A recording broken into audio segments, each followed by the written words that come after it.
Welcome to Stupid Builds, where I will show you some stupid builds. Some of these builds are our own creation, some are from a livestream chat, but all of them are stupid because of how strong they secretly are. Have you ever wanted to be the Oprah Winfrey of PTSD? Do you want to cause such psychological damage as to make your enemies curl up into a tiny ball and find religion? Are you the type that believes winning only happens when you become a statistic on the Vanguard's most wanted list? Then pause for a moment, grab out the Ariana's Vow. We have the Geneva checklist to work through.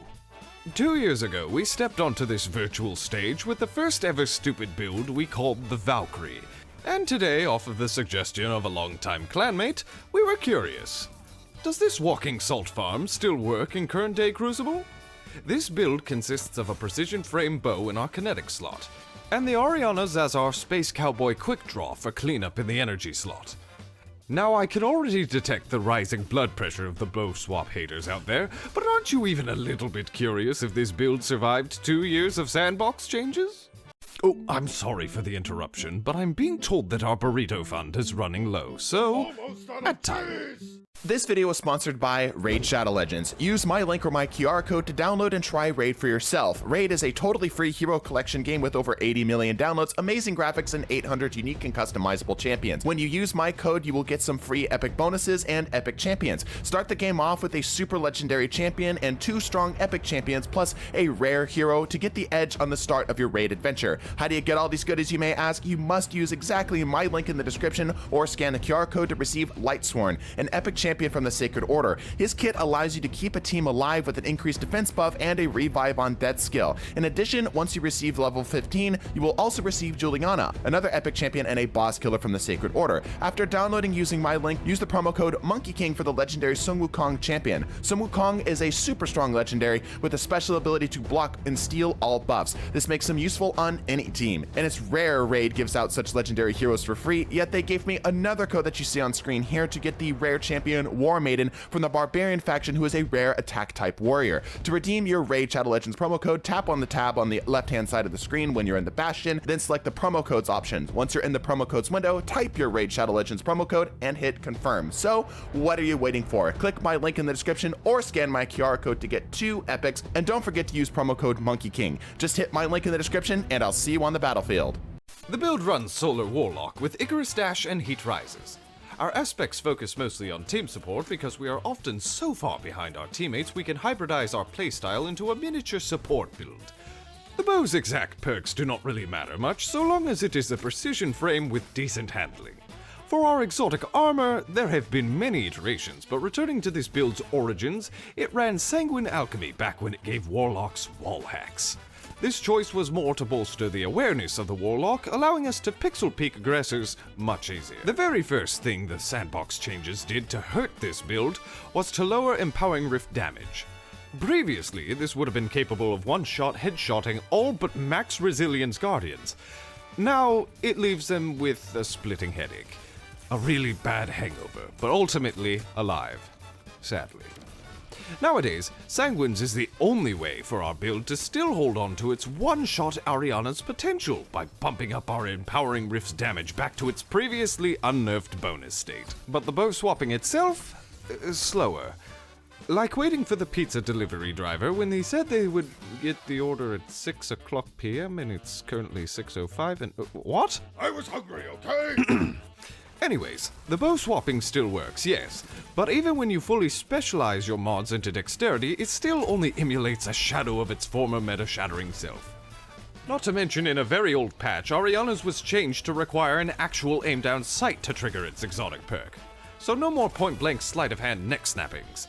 This simple change to swap speeds and aim-down sight speeds kept this build very, very usable, especially if you like causing psychological harm, but far closer to being quote-unquote balanced than its original stories. Where this build has seen significant improvement is in its mods and subclass perks. This build was alive in the time of subclass 1.0, so with subclass 2.0, we can hyper-focus our tools to best fit this salt cannon. Try this with Ember of Solace, Benevolence, Empyrean, and torches.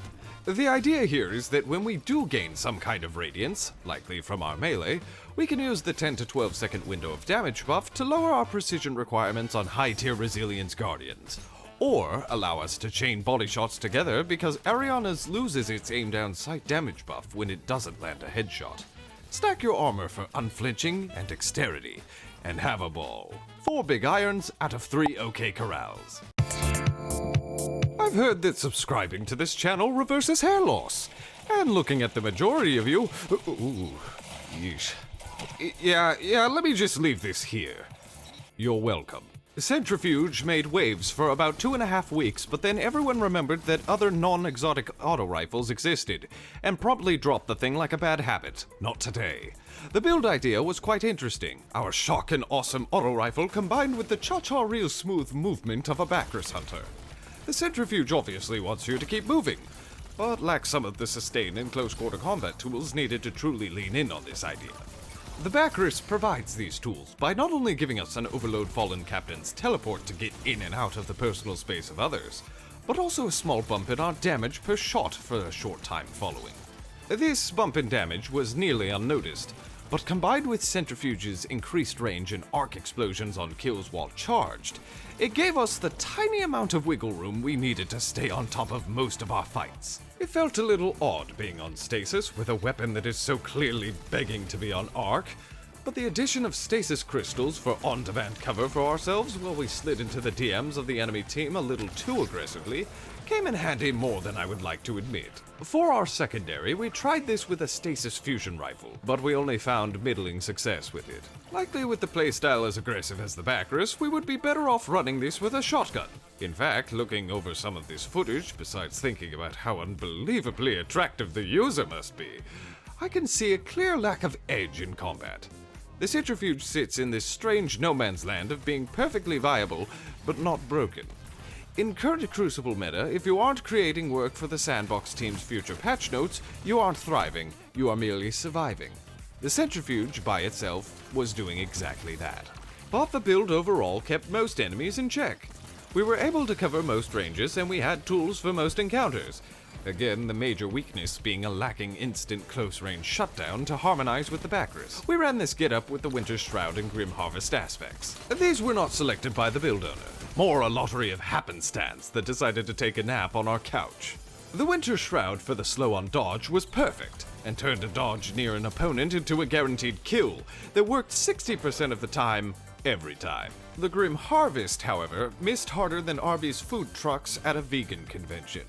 The stasis melee sucks so much in PvP, you might as well rename the blasted things to Kirby. There is never, under any circumstance, a time where I am willing to forego normal damage with a melee to throw a paper ninja star that I made in elementary school at a foe. This melee feels like trying to beat someone to death with a pool noodle. Its only redeeming grace is it's slow, but due to how ignorable the mild shield those provide, I am better off trying to insult the other player into quitting rather than ever justify taking time out of my day to sully my play session with a Stasis Hunter melee. All that is to say, Grim Harvest can right off. I will never want melee energy back, not until Christ himself returns and writes it down as the 11th commandment. Whew. Sorry, it's been far too long stasis needing a buff.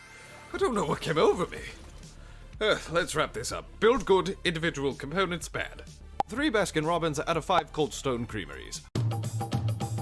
Normally, Titans, this is the part of the video where we would include a build for you. However, there were no Titan players in our livestream chat, so you will have to join us next time we stream to change it. Our last build is yet another Hunter build. This time, though, we were given a Sturm and a grenade launcher combo. Sturm, even after all these years, still stands as a benchmark of power for 120 hand cannons. While its exotic perk very likely needs an update, its sheer stats allow us to go toe-to-toe with even the most meta of hand cannons and win. This build combines these strengths with a Disruption Break grenade launcher. If you aren't aware, Disruption Break is the highest non-exotic or super source of bonus damage in Crucible. This damage bump is enough to bring the 80 damage headshot of the Sturm up to a staggering 120. Anytime your damage per shot is as good or better than your RPM on a primary weapon, you know you're about to have a good crime. But we had a problem with this setup. we had to run a wave frame grenade launcher. While in the right hands, a wave frame can lay out a guardian flat on their spine like they just ate a left hook from a pissed off Mike Tyson. Those hands are not my hands, and I often fight opponents that remember the jump button exists. When this blast does land, however, it will consistently deal 130 damage to the enemy, which not only breaks the Guardian's shields, thus triggering Disruption Break, but also allows a simple body shot from our Sturm to kill. Ah, but when have we ever stopped at good enough? This grenade launcher also runs Envious Assassin, which means that our cleanup with our Sturm grants us an overstacked tube of purple street-sweeping death blasts if we feel so inclined. To keep our Sturm snappy, this was all tied together by the lucky pants for faster hand cannon draw speeds. We ran this on a Strand Hunter with a threaded scepter, but not only did I completely forget that I had this thing equipped, it also didn't really add too much to our build outside of the threadling grenades occasionally sniffing out a foe to prime or clean up. I would definitely be experimenting with Disruption Break more in the future, but for now, give this a go and I think you will have some fun. Subscribe for your hairline's sake. And thanks again to Raid for sponsoring today's video. Be sure to check the link in the description or use my QR code to get some cool free epic champions. Bless your faces, and deuces. I don't